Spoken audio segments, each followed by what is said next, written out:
በህይወት አጋጣሚ ነገሮችን ስናዳምጥ ከሁለት ወገን ሲሆን ሁሌም መልካም ነው።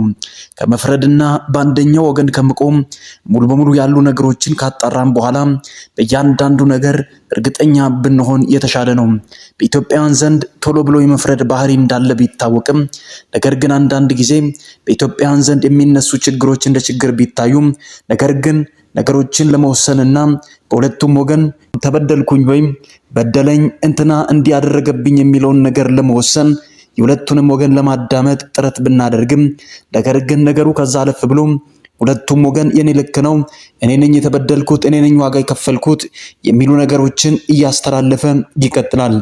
በዚህ መካከል ታዲያ በኢትዮጵያውያን ዘንድ ጥያቄ ሆኖ የከረመ የነጻነት ወርቅነህ ጉዳይ ዛሬ ላይ ቤተሰቦቹ ይዞ ስለመጡ ሳይሆን ከዛ ፊትም አንዳንድ ጥያቄዎች አሉ።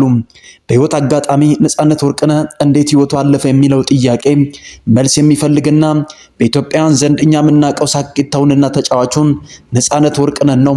ድንገት ደግሞ መሞቱና ማሸነፉ ለኛ ተነገረ። በዚህ መካከል ታዲያ እርግጠኛ የሚያደርገን ቤተሰብ ያስፈልገናል የሚሉ አድናቂዎችና መላው የኢትዮጵያን ህዝብ ጥያቄ ሆኖ ይቀጥላል። ታዲያ እነሱ ያላረጋገጡትን ህዝቡ እንዴት ሊያረጋግጥ ይችላል? እነሱ እርስ በርስ ያልተግባቡትን ህዝቡ እንዴት እርስ በርስ እንዲግባባ ሰው ይጠብቃል? የነጻነት ወርቅነህ አድናቂዎችና በሳቁ በፈገግታው ብዙዎችን ሲያጽናና የነበረ የነጻነት ወርቅነህ ህልፈት እንዲሁ በከንቱ መነገሩ ብቻ ሳይሆን ከመርዶ ቀን ጀምሮ ከሞተበት ከተቀበረበት ቀጥሎ ደግሞ ገንዘቡ ተሰብስቧል ከተባለበት ቀን ጀምሮ ሁሉም ነገሮች ድራማ በሚመስል መልኩ እየቀጠሉና ፈተናዎች እየጨመሩ እየበረቱም ይቀጥላሉ። ታዲያ የመላው ቤተሰቡ ያላመነበትና እርስ በርስ ክርክር ውስጥና ውዝግብ ውስጥ የገቡበትን ጉዳይ እንዴት እኛ በቀላሉ ልንመለከተው እንችላለን? የሁላችንም ጥያቄ ሊሆን ይገባል። ቤተሰቡ ጥያቄ አለው። እኛም ደግሞ አለፍ ብለን የነጻነት ወርቅነህ አድናቂዎችና የነጻነት ወርቅነህ ህልፈት ለማወቅ የምንታገል ሰዎች ጥያቄውን እንዲመልሱልን የቀረብንላቸው ሰዎች ሁሉም የሚሰጡን መልስና ጥያቄውን የሚረዱበት መልክ የተለያየ ሆኖ ይቀጥላል። አንዳንዱ ነገሩን ከገንዘብ ጋር አሳስሮታል። አንዳንዱን ደግሞ ነገሩን ራሳቸውን ለማስተዋወቅና ዝናን ፈልገው እንደሚንቀሳቀሱ ወደዚያ ገፍተው አስጠግቷል። ነገሩ ግን ከዛ ያለፈ አንዳንድ ጊዜ ጥያቄ ሲነሳ ለጥያቄው መልስ የሚሰጥ ወገን ሊኖርና ደፍሮ ሊናገር የሚችል ወገን ሊኖር ይገባል። ዛሬ ላይ የገዛ እህቱ ያላመነችውን የኢትዮጵያ ህዝብ እንዴት ያምናል? የገዛ ባለቤቱ እርግጠኛ ሆና ያልቀበረችውን ነጻነት ወርቅነህ ያለፈበትን መንገድ እንዴት እኛ እንድናምን ይጠብቃሉ? በዚህ መካከል ደግሞ የቅርብ ወዳጄ ነው ብሎ በእንባ ሲራጭ የነበረ አስናቀም ጠጥቶ ነው በመጠጥ መንፈስ ነው እንደዛ ሲያወራ የነበረው እንጂ የነጻነት ወርቅነህና የአስናቀ ህይወት መንገድ ከተቋረጠና ነገሮችን እንደውም ወደ ሞት የሚያፈጥነው እሱ ነው እንጂ ነጻነት ወርቅነህ እንደታመመ እየነገርነው በዛ መካከል ደግሞ ምንም ያክል መጠጥ የሚባል ነገር እንዳይቀምስ እያልን እየነገርን ታዲያ ወንድማችንን ወደ መጠጥና ወደ ሞት ያፈጠነው እሱ ደግሞ ወዳጄ ነው ብሎ በካሜራ ፊት ማልቀሱ ለኛ አያሳምን ብሎ ወዳጅ ዘመዶቹና ቤተሰቦቹ ይከራከራሉ። ነገሮቹ ድብልቅልቅ ባሉበት በዚህ ሁኔታ ውስጥ ታዲያ ነገሮች በደንብ መጥራት አለባቸው የሚለው ነገር የሁላችንም ጥያቄ ሊሆን ይገባል። የገንዘብም ጉዳይ ነው ብለን ካልን ታዲያ ገንዘብ ሳይኖር የነጻነት ወርቅነህ ቤተሰብ አልኖረም ወይ? ገንዘብ ሳይኖር ከኢትዮጵያ ህዝብ ሳይሰበሰብ በትክክል ቤተሰቡን ሲመራ የነበረ የነጻነት ወርቅነህ እህትና ወንድሞች ዛሬ በነጻነት ወርቅነህ በህይወት እያለ ያልጠየቁትን ድጋፍ እንዴት ነጻነት ወርቅነህ ከሞተ በኋላ ገንዘብ ፈልገው መጥተው እየለመኑ ነው ብሎ ማሰብ አይከብድም ወይ? የሁላችንም ጥያቄ ሊሆን ይገባል። የገንዘብ ጉዳይ ብቻ ሳይሆን ነገሩ ከስምና ከዝና ካለፈ ደግሞ የነጻነት ወርቅነህን የልፈቱን ጉዳይ ሙሉ በሙሉ ለማጣራት የሚደረግ የህይወት እንቅስቃሴ እንደሆነ ልናምን ይገባል። ጉዳዩ የገንዘብ ጉዳይ ብቻ ሳይሆን የክብርም ጉዳይ ነው። የኢትዮጵያ ህዝብም ሙሉ በሙሉ ማወቅ ያለበት እውነት እንዳለ፣ እነሱን የሚያንገበግባቸው የተደበቀ ሚስጥር እንዳለ ለማሳወቅ እየታገሉ እንደሆነ ይታመናል።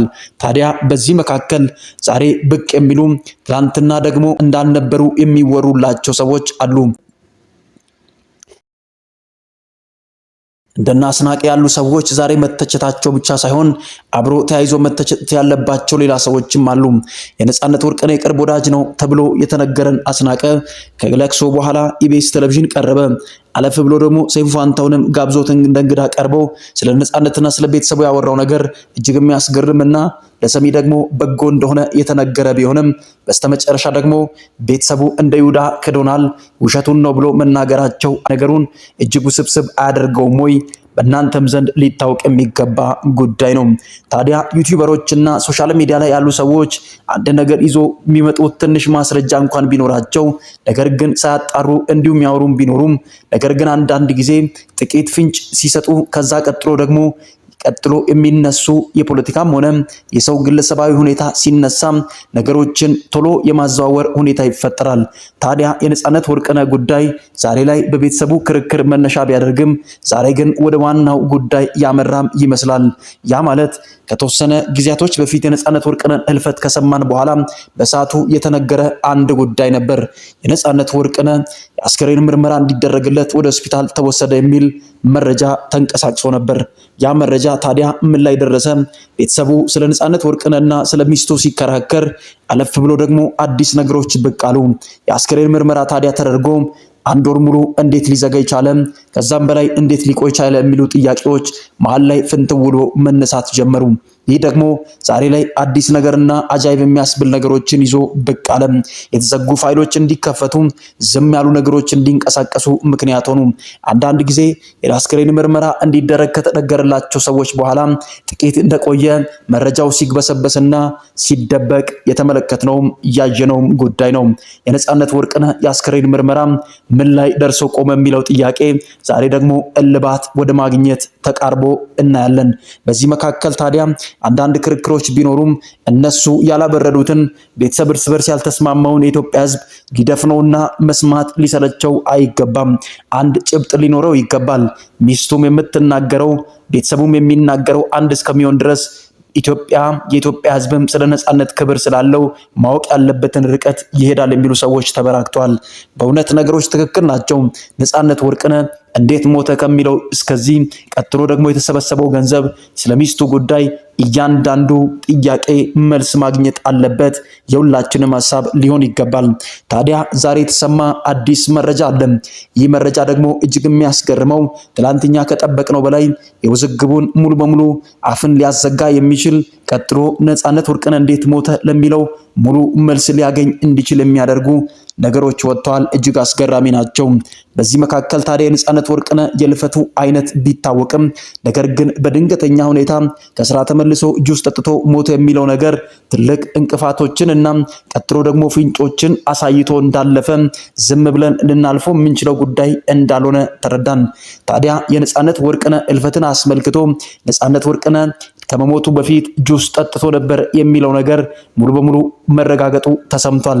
በመቀጠል ደግሞ ፖሊስ ያኔ ነጻነት ወርቅነህ እንዳለፈ የተወሰደበት ሆስፒታል በሩን አንኳኩቶ ሄዷል።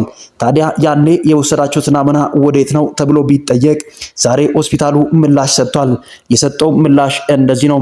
የነጻነት ወርቅነህ የአስክሬኑ ናሙና እኛ ጋር አለ። እስካሁን ድረስ ምርመራ እያደረግን ነው። አሁን ባለው ሁኔታ 75 በመቶ የሚሆነውን አጠናቀናል። ስለዚህ ደግሞ ሙሉ በሙሉ ውጤቱን ከቀናቶች በኋላ ወደ እናንተ ይፋ ለማድረግ 75 በመቶ የሚሆነውን አጠናቀን እየጠበቅን ነው። ስለመጣችሁና ስለጠየቃችሁ ከልብ እናመሰግናለን ሲል ሆስፒታሉ ምላሽ ሰጥቷል። ሐሳብ አስተያየታችሁን ኮሜንት ላይ አስቀምጡ። የነጻነት ወርቅነህ 75 በመቶ የተጠናቀቀው የአስክሬን ምርመራ ውጤት ከቀናቶች በኋላ ሙሉ በሙሉ ይፋ እንደሚደረግ እኛም ደርሰንበታል። እናንተ ሐሳብ አስተያየታችሁን ኮሜንት ላይ አስቀምጡ። ሐሳብ አስተያየታችሁ ስለሚገነባንና ቀጥሎ ለምንሰራቸው ስራዎች እጅግ ግባት ስለሚሆን ሐሳብ አስተያየታችሁን ስለምታሰፍሩ ከልብ እናመሰግናለን። በቀጣይ አዲስ ሰበር ትኩስ መረጃ እስከምንገናኝ ድረስ ባላችሁበት ሁሉ ቸር ቆዩ፣ ቸር ሰንብቱ እላለሁ።